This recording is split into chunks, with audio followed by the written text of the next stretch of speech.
Veillée de prière devant l'image de la Vierge Noire. Très chère en Christ, la belle ville de Lisbonne a déjà fait ses adieux à un grand rassemblement d'amitié priante. Des jeunes du monde entier, ils se sont tenus là à l'appel du pape François pour la 37e journée mondiale de la jeunesse, dont le titre dirige nos yeux vers Marie. Elle se leva et s'en alla en hâte vers les montagnes à sa parente Élisabeth. La mère du Seigneur est indiquée par le pape comme un modèle pour les jeunes qui sont en mouvement et non immobiles devant les miroirs, contemplant leur propre image ou comme piégés dans des filets des Internet, par exemple. Un cœur jeune est toujours un cœur en mouvement. L'homme lui-même est toujours un vagabond, homo viator en latin, parce qu'il tend sans réserve vers un but qui peut expliquer le cheminement, l'effort et la joie de marcher ensemble. En particulier, la jeunesse est un état du cœur dans lequel il y a une passion pour l'exploration des découvertes inattendues et une étape d'amour qui s'ouvre au but. Cet séjour, je ressens beaucoup d'émotions et de joie de la possibilité de diriger spirituellement notre prière et du réveillon devant l'image de la Vierge Noire à Jasna Góra à Częstochowa. Et comment ne pas ressentir l'inquiétude qui a poussé de nombreux pèlerins à s'engager sur un chemin de pèlerinage vers notre règne et celle de Pologne, afin de témoigner de l'attention chrétienne avec laquelle battait le cœur des Polonais pour s'aimer la paix malgré tout, surtout aujourd'hui, alors que nous vivons encore des scénarios pires dans la guerre dramatique contre l'Ukraine et au-delà, les conflits qui nous affectent et imposent un choix. Imaginez-vous, le développement du monde et le progrès de la science ne cessent de révéler de nouvelles possibilités pour l'homme. Les scientifiques ont mis au point un matériau 5 fois plus léger et 4 fois plus résistant que l'acier. Nous sommes sur le point de découvrir la 5e force fondamentale de la nature. Qu'est-ce que ça pourrait être? Nous sommes au seuil d'une nouvelle physique. Le modèle standard n'est pas une image complète de la réalité. Nous sommes émerveillés par la beauté du cosmos tel que nous l'observons depuis la sonde Webb. Les étoiles comme les cœurs battants, il y a des vagues sur eux aussi hautes que 3 soleils. Qui d'entre vous a entendu parler des stars de la première, deuxième, troisième population? Il s'agit de distinguer les stars par leur âge. Mais ce ne sont pas les succès qui nous font, mais les échecs. Ici, je vais vous le dire.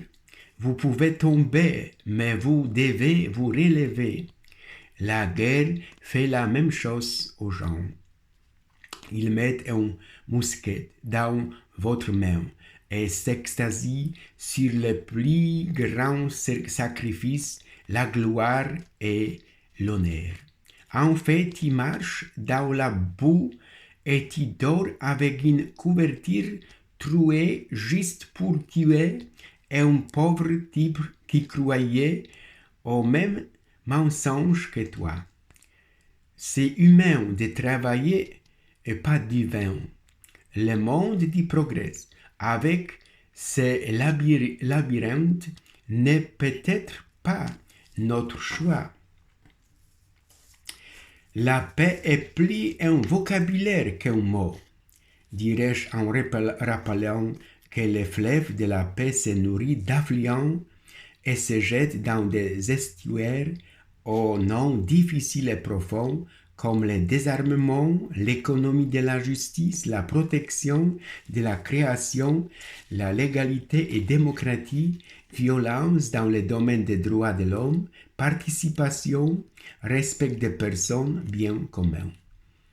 Je ne nierai pas que je ressens aussi le besoin de demander pardon. Pourquoi? Parce que nous n'avons pas compris la voie évangélique de Jean-Paul II, aussi exigeante que l'Évangile, qui demandait l'amour véritable et non des substituts, qui comprend tout, pas seulement ce qui reste, mais aussi longtemps que je veux, que Dieu veut. En même temps, nous sommes accompagnés du sale amour de la vie, de l'amour de notre péché, mais aussi d'un amour sans risque, calcul, ecclésialisme, instrumentalité, idéologie. Saint Jean-Paul, qui n'a pas eu peur d'être utilisé parce que tu étais libre comme quelqu'un qui est plein de Christ, au point que quiconque a essayé de faire ce que tu as fait a fini par te suivre. Saint Jean-Paul, nous avons parfois pris ta voix avec des exaspération ou condescendance, avec une sympathie paternaliste, comme s'il s'agissait de tes excès. Exagération utile pour une action de démonstration, mais pas de choix qui ont affecté l'Église sur le terrain dans une perspective qui a affecté toutes les communautés du tout.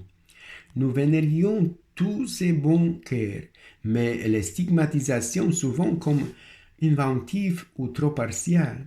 Tu ne l'as pas rejeté et tu l'es souvenu qu'aimer Dieu et aimer son petit frère, c'est la même chose, et que si l'un manque, l'autre manque. Ma dernière demande de pardon, comme il se doit être vrai homme, comme tu nous l'as pris, quand on suit ta parole sans la vivre, on la vide, en faisant un verbalisme content, tandis que ta parole faisait parler la vie et le visage du Christ apparaissait, que tu as cherché avec une profonde soif d'amour devant le tabernacle et dans l'Eucharistie. Ce visage, tu l'as reconnu dans le visage des apôtres, mais aussi en nous petits hommes. Vous nous avez mis en garde contre le fait de mettre les tabliers sur les robes des saints, afin que nous puissions comprendre que l'étoile et les tabliers sont les deux faces d'un même symbole du sacerdoce. Vous n'avez pas composé des platitudes, mais vous avez décrit la poésie de l'amour de la vie comme un mysticisme pénétrant la réalité, dévoré par l'amour de Dieu et du prochain, dont vous vouliez être les fidèles disciples. Très rarement, mais tu étais aussi énervant et malheureusement, c'est ta voix qui est devenue le problème pour nous de temps en temps. Par notre agacement, nous n'y croyons pas. Par conséquent, je demande pardon. Nous avons entendu Pierre prêcher avec une clarté évangélique. Il faut obéir à Dieu plutôt qu'aux hommes. Celui qui obéit à Dieu est libre de la mentalité commune de la seule vraie pensée, qui est l'individualisme par laquelle on n'obéit qu'à son propre ego. Ceux qui s'agenouillent pour prier le font pour servir et ne se replient jamais sur eux-mêmes. Celui qui obéit à Dieu aime les gens avec une passion pour la miséricorde, pour aller à la recherche de la dernière brebis perdue et pour courir à la rencontre du Fils qui revient. Les frères aînés désobéissent à Dieu de la Bible. Celui qui obéit à Dieu reste à l'écart du pouvoir, du prestige et des merveilles de ce monde. 3 mots clés ont guidé la vie du pape de Pologne, les premiers de la famille polonaise, lignée des Polonais. Prière, paix, miséricorde. Pierre annonce le cœur du message chrétien. Jésus tué, humilié sur la croix. Ressuscité par Dieu, il y a le salut en lui, il est le salut. Il est rempli de l'esprit donné par Dieu à ceux qui lui obéissent. L'Église tout entière, ruisselante de crème, est donc un peuple de prophètes, annonceurs, évangélistes, libérateurs d'espoir, apportant de bonnes nouvelles et des espoirs, gardiens d'une parole explosive qui ne peut être guérie, contrôlée, désarmée ou endormie par des risques humains. L'Église est un peuple de prophètes, pas des gens craintifs, des ritualistes, des réactionnaires, ceux qui s'inquiètent que la parole puisse frapper même ceux qui la prononcent.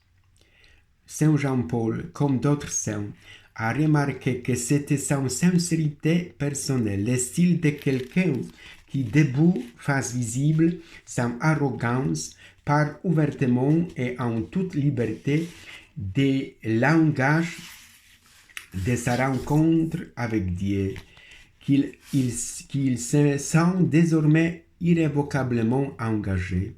Cela n'est possible que pour ceux qui obéissent à Dieu, et donc aiment les gens avec la liberté de l'amour. Il disait, cœur ouvert, c'est-à-dire sans supprimer le final, au nom d'une vie paisible, sans supprimer la force effrénée de la vérité, sans diluer la parole pour ne blesser personne. Et à une autre occasion, se référant précisément à Pierre s'adressant aux 11 disciples, il dit, c'est de la parésie, de la sincérité, se tenir debout, le courage de parler aux autres par un reproche. Le courage consiste avant tout à faire parler les autres.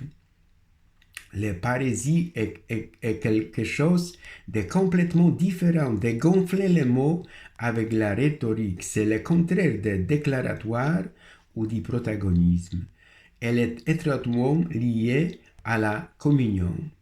C'est lié à la communion. Pour Saint Jean-Paul, les mots aller et ensemble étaient inséparables et se corrigeaient.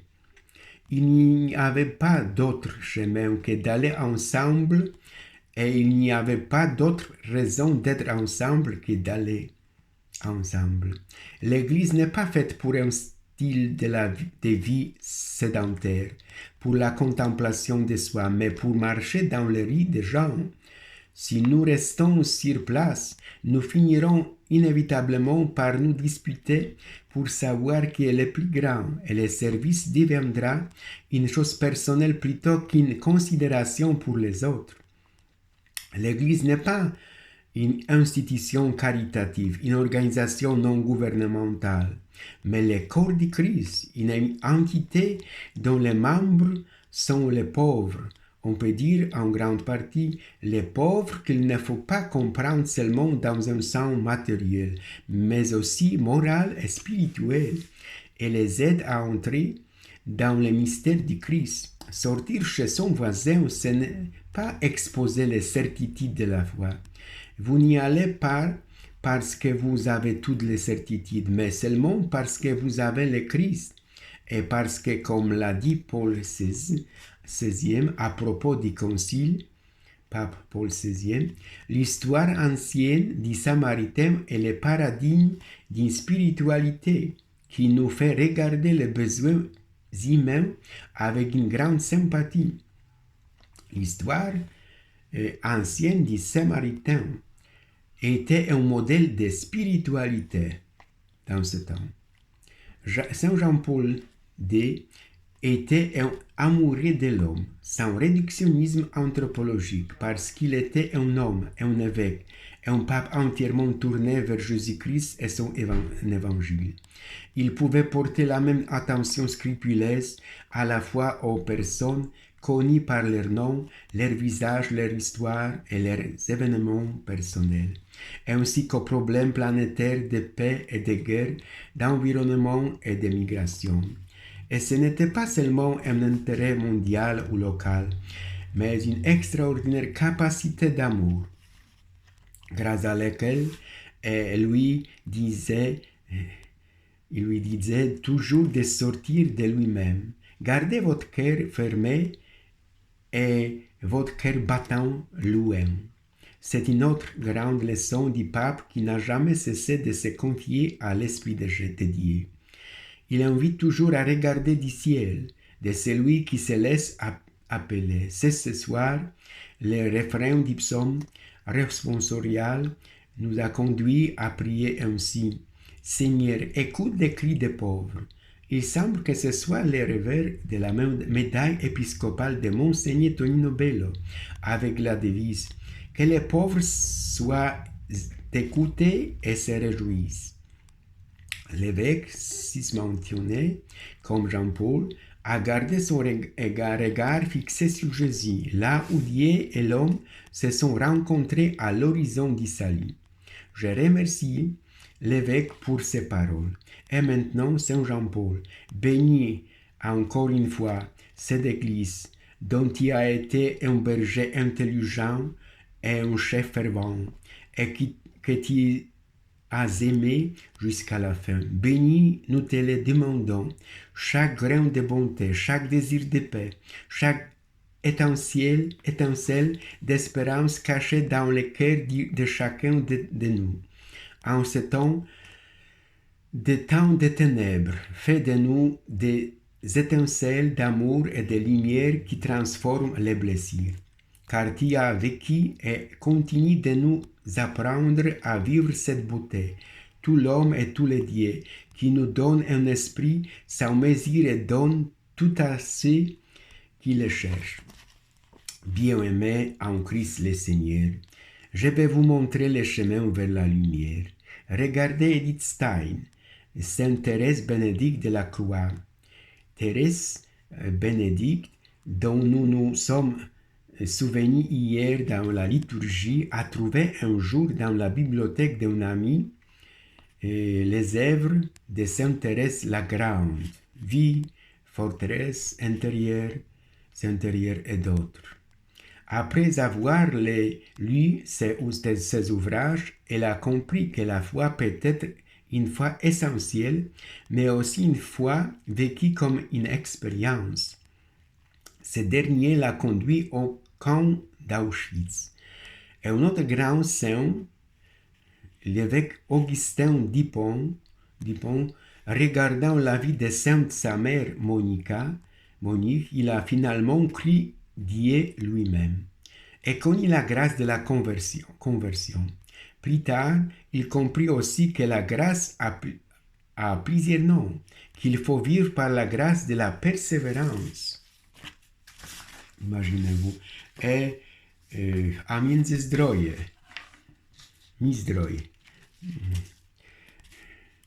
au bord de la mer Baltique. Ça m'adresse maintenant afin aux jeunes réunis à Częstochowa, garçons et filles, les journées mondiales de la jeunesse à Lisbonne sont derrière nous. Peut-être que Dieu lui-même vous a parlé ces jours-ci. La moisson est abondante, mais les ouvriers sont peu nombreux. Les filles, pourquoi ne frappez-vous pas à la porte du couvent?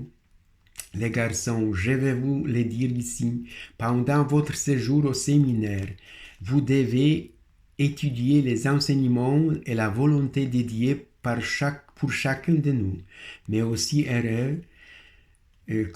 compressé avec Marie à un carême. chez sa parente Élisabeth pour entendre la bonne nouvelle de la vie des gens. Selon la théorie de la relativité en vogue à notre époque, le monde autour et le monde à l'intérieur des murs du séminaire se déplaceraient plus ou moins vite. Sachez que le monde peut-être est meilleur. Aimez Marie, Mère de Dieu, là, au séminaire dans l'étude de tous les jours, je vous encourage à garder les liens de la science et de la foi, afin que vous, en quelque sorte, vivant dans cette relation, ne la quittez jamais. Au séminaire, nous devons trouver un terrain pour la grâce de vivre chaque jour avec Dieu, nous ouvrir à la grâce de la persévérance, à l'exemple de la mère de Jésus, restée jusqu'au bout sur la croix de son Fils. Alors, vivez Dieu et sa mère, loué soit Jésus-Christ.